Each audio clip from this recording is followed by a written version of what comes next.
তো রাজবন্ধুকে ডাকো। না, রাজবন্ধু বাবার রোগ সারাতে পারবে না বৌদি। ঠাকুরজি, বড় ভীষণ রোগ। ও রোগের আর এক নাম সাপের ছোবল। সাপের ছোবল? সাপের ছোবল?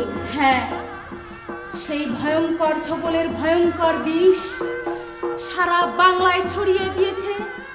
যে শয়তান নবাব মুর্শিদ কুলি ধর্মহারা মানুষের আর্তনাদে বাংলার বাতাস ভরিয়ে দিয়েছে, যে মহা বিষধর সাপ, সেই সাপের বিষাক্ত ফলা মুচড়ে ধরতে চললাম আমি সুদূর মুর্শিদাবাদ।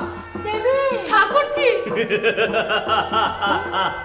আলিবর্দি, আমি সির্ফ পানি চেয়েছিলাম, মগর তোমরা আমাকে বানিয়ে দিলে এক পেয়ালা মিঠা শরবত।